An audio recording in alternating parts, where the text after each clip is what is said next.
There is a lot to discuss about the Ohio State football program, and Talking Tuesdays are the perfect day to do it. Welcome back to the Podcast Daily. That is Bill Landis. I'm Austin Ward, and it is a Tuesday tradition, unlike any other, Mm. sprinkling in those teas so that we can get into it. Ryan Day and Jim Knowles will update the media later on today at the Woody Hayes Athletic Center. And Bill, as always, has dozens of questions on his mind, and we're going to get to them all right now. Thousands. Thousands. Thousands and I thousands. should have known. Yeah. Has LeBron tried the trademark Talking Tuesday in addition to Taco Tuesday? Or He's gonna try and steal it from us. I'm doesn't he have sure. enough money? How's he even gonna win that anyway? Like Taco John's has owned it for like 40 years. An American institution, by Yeah. the way, long before LeBron James was. Yeah, get some potato LAs while you're there. Amen. I don't know. Shall we spin the wheel on who's gonna play football for the Buckeyes this week? Yeah, let's do Is that question number one? Availability report roulette. Yeah. Easy for me to say. I don't know what to make of it. I guess I suppose it's not even worth asking about. I guess if anything was like long-term season-ending, Ryan Day would say so, right? Usually he does. That's been the one consistent thing I think with this. So, and I'm not trying to put like set alarm bells off or anything like that, but that's probably a question worth asking about Lathan Ransom, right? Based on what we saw there, that it's non-contact. I mean, it was good that he was back on the sideline and not in a boot or like not on crutches and not on the scooter. So that probably means it's not that, but I mean, he's so important to the defense, and even if it wasn't, like, I still think you need to ask about the severity of that thing first and foremost. Yeah, because you hope for his sake, after especially going through the broken leg and the recovery from that, and just getting back to not even being full speed at the end of last year, maybe not having the winter workouts and the spring conditioning to build up that endurance. You saw him peter off, and then like this is the year he gets full season into it, understands the system. He's healthy. He's ready to go. So just from the human being standpoint, you hope that he doesn't have to start all over. It seems like maybe he won't have to. There's some growing sense of optimism when it comes from that area that it's not the worst case scenario, but we'll see, because now all the math, if it's not the long-term injury, which we'll see what he says, starts to focus towards the last week in November. Like, Yeah. that's not meant as a slight on Rutgers, Michigan State, or Minnesota. It's just the reality for them. So what does that mean for them? And then there's probably 11 other people in similar boats. And I think that probably speaks to a larger question for Ryan Day. Like, again, you have to ask it in a way where he doesn't come off as being disparaging to the three teams they got to play before they play Michigan, but they got to get to that game healthy. And I think they've done some things throughout this year to make sure that that's the case, but it's football and injuries mount up this time of year. And there are clearly some guys who are banged up. Like, does Ryan Day want to dip into the depth a little bit more? Really across the board, I would ask, because they have to get to that game against Michigan at as close to 100% as you reasonably can be at that time of the football season. And it does feel like now from a quarterback kind of through every position, maybe less so offensive line, they seem fairly healthy at the moment, more so than they were last year.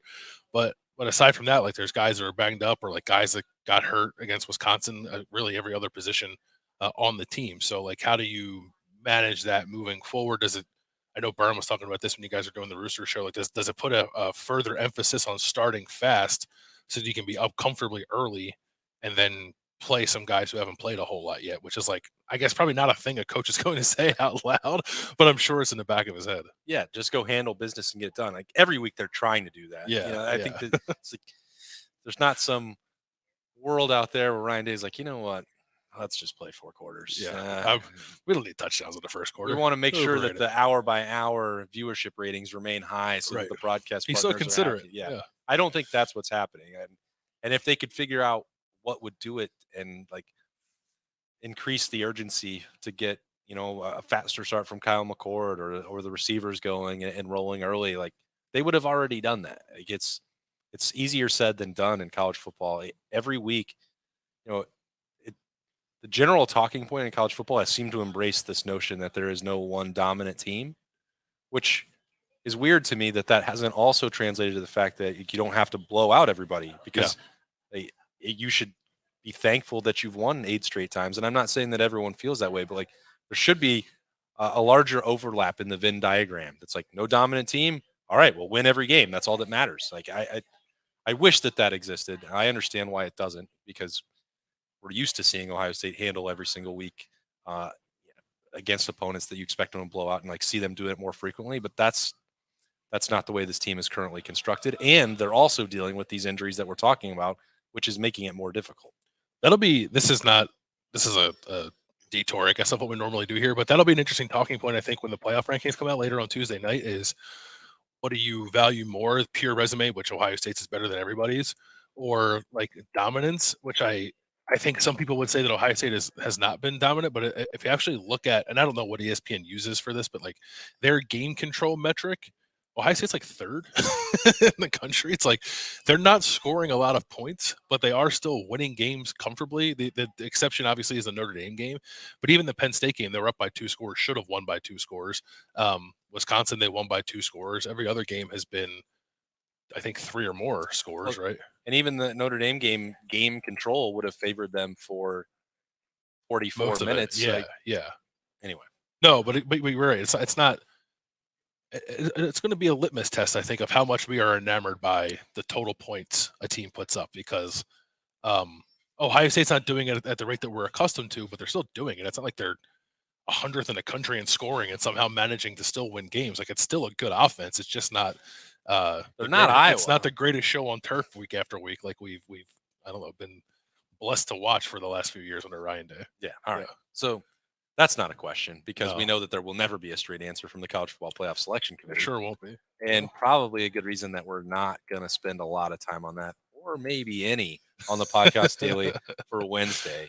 Yeah. Just forewarning on that. No, it'll probably be unnecessary. It feels like you say, if Ohio State wins all its games, it's going to the playoff. Yeah. So there's only so much analysis we can do of that, and where like Penn State figures in, who cares? I don't. I really don't. Anyway. All right. Back to the team. Current team, current players, current coach.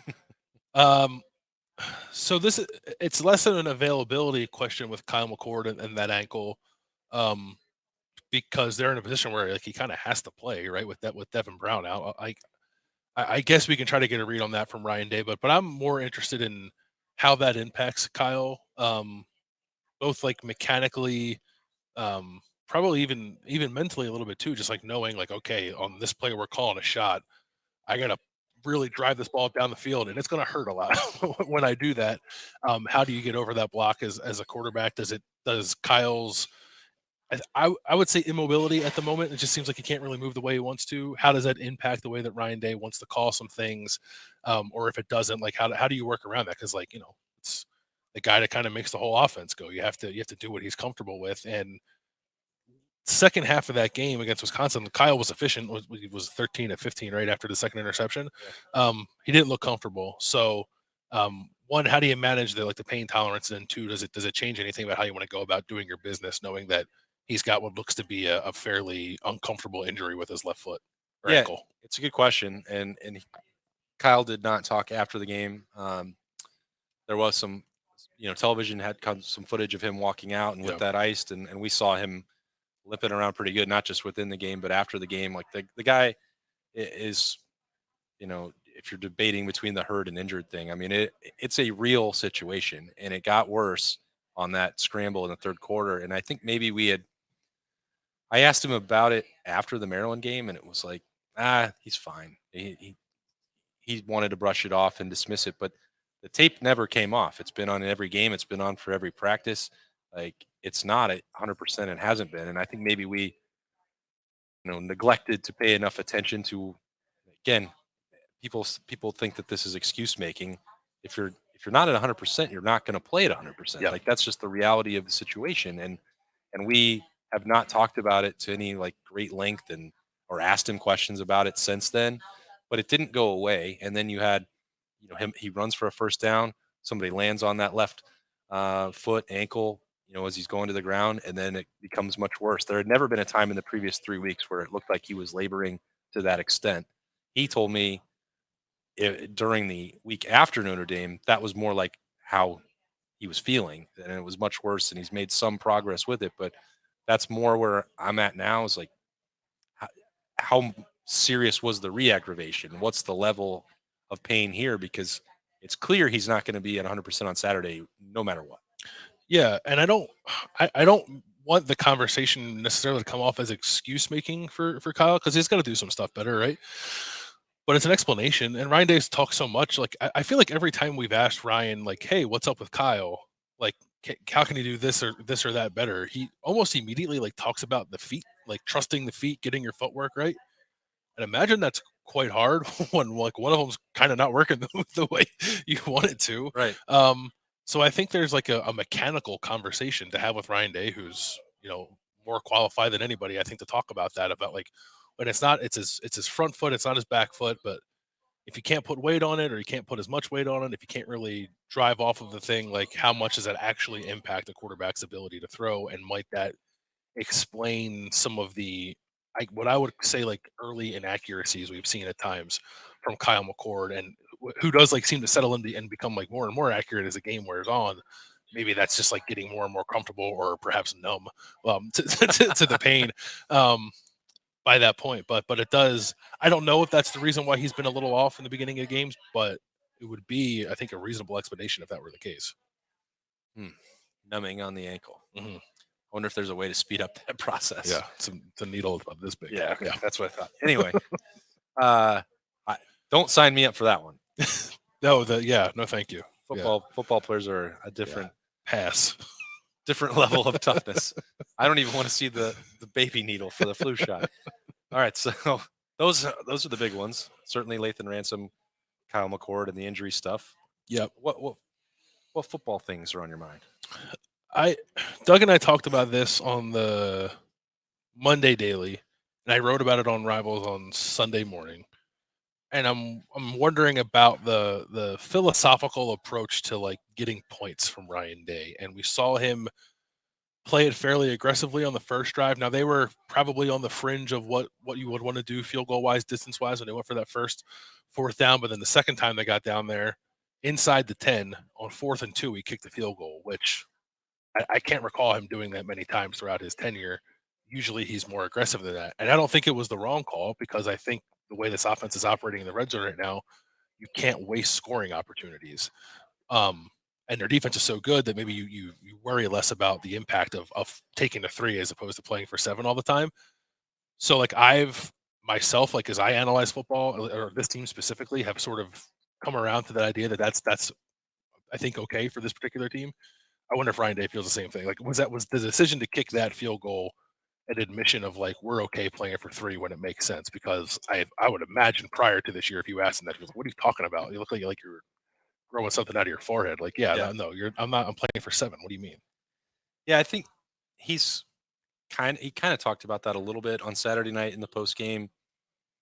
But I do think that it's not just the way that we evaluate this team, or the way, I don't know, the fan base has grown accustomed to the scoring of the points. Like, all those things are true for the people outside the program, but the guy at the center is also used to putting up 50 points a game and being aggressive in as many situations as possible. And that's how he got this job in the first place, is his reputation for developing quarterbacks, coordinating explosive offenses, and putting up points, and being fearless in all situations, like a 4th and 1 in a college football playoff game, and throwing deep. Like, that's what he's used to.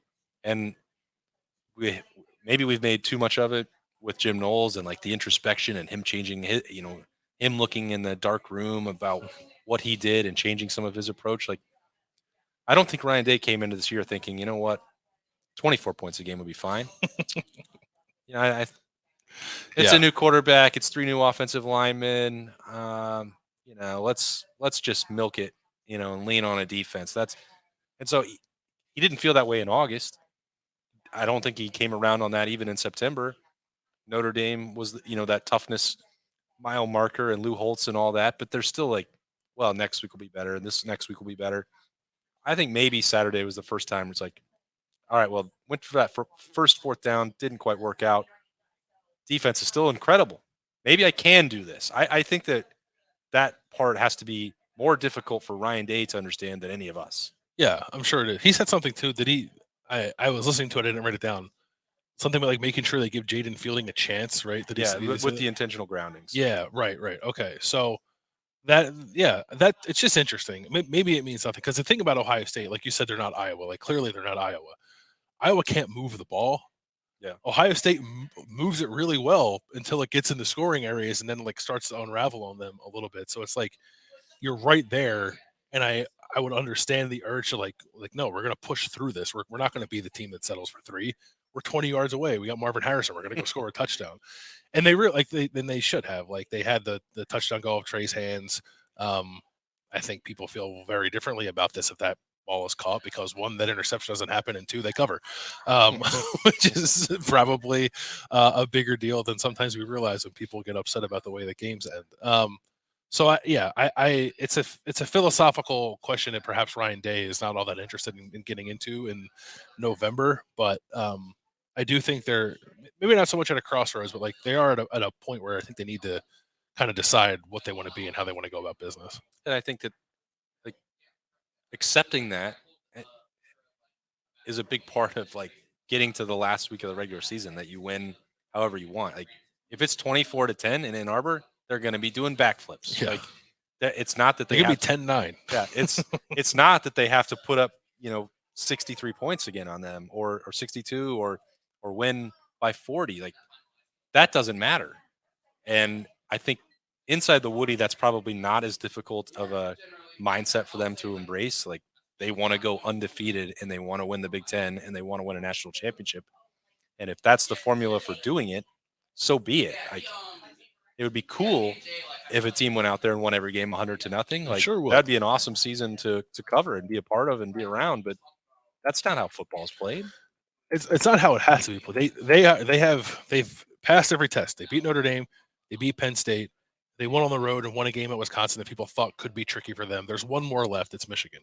But you've done all the work up until this point that all you have to do is beat Michigan. It doesn't matter what the score is. But really, they have to win every game by one. That's all. Like even Rutgers and Minnesota and Michigan State, which like I know you'll be going crazy if they do only win those games by one, and I will be too. But it's all it's all they have to do at this point because they've done all the work they need to do up until this point. And I don't. There have been times where I have felt like Ryan Day has been consumed is probably too strong of a word, but motivated by that point total. And I don't think he is anymore, which is fine for this particular team. Like they don't last year's defense, I think they needed it. 2 years before that, they definitely needed it. Sure. Yeah. This year, I don't think they do. I just like I don't know. Maybe it's famous last words. I have a hard time. I have a hard time seeing Ohio State's defense get into a game where a team's hanging 40 on them. And even if it gets into that kind of back and forth game, like this offense has that ability. They haven't hit that stride yet, but I think they can get there. Yeah. They've got 3 weeks to get there, but Yeah. that the defense is continuing to travel. It is still holding teams to 10 points or less and winning, 12 thanks to Penn State. But what are they averaging 10 now? Skew the average. Right on the number. So I it's think they've pretty given good. up like 7 touchdowns this year, or 8 touchdowns maybe. Yeah, it's hard to score touchdowns on Ohio State. That's a pretty good way to win games. Yeah. It's like, what else is there to even ask Jim Knowles about at this point? Outside of Lathan Ransom. Yeah, I think the moving pieces there are potentially interesting. It could be, and maybe it is as straightforward as like Sonny goes to Bandit, Jordan Hancock just plays nickel all the time. That's probably the answer, right? But if Jihad Carter can somehow play, like that's kind of what they brought him here for, was to play that role, and then he can kind of keep Sonny and Jordan doing their thing. We saw them put Malik Hartford out there earlier in the year and then pull him out of the game rather quickly, and kind of haven't seen him since, other than on special teams.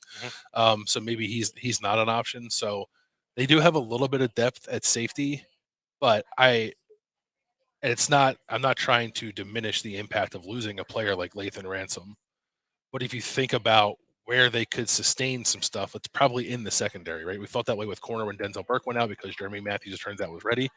And I think like Jordan Hancock and Sonny Styles have played so much and are so versatile that if you need to move, like basically move everybody one spot over, you can do that and probably not lose a step because they're not, those aren't new roles or new experiences for those guys. So I guess it's good in that sense. But yeah, ideally they would have Lathan Ransom back as soon as possible.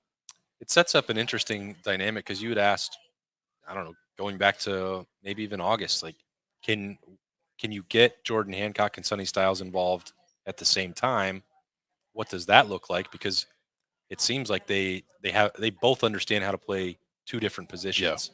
So that could maybe even open up some different things if that's the world that the Buckeyes have to live in with a couple weeks without Lathan Ransom. We'll see, but the calculus is also different because they don't have to worry about moving Jordan Hancock right now because Denzel Burke is back. Davison Igbinosun is proven, and now you know that Jermaine Matthews is more than capable of playing three, or if another situation arises, you can put him in the game. And you have that confidence. Like, it's truly wild to look at the depth right now compared to last year at this time in the secondary. You want to find a reason that this version of the Silver Bullets is so much better. Like, that's it. I mean, Yeah.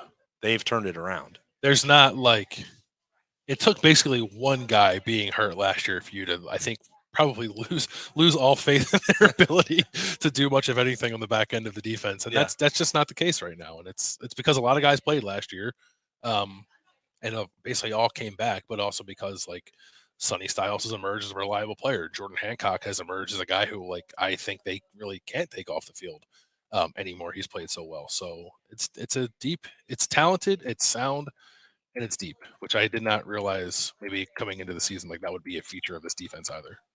All right. Anything else? One thing like specific to Rutgers, they have not seen a quarterback run threat like this with Gavin Wimsatt.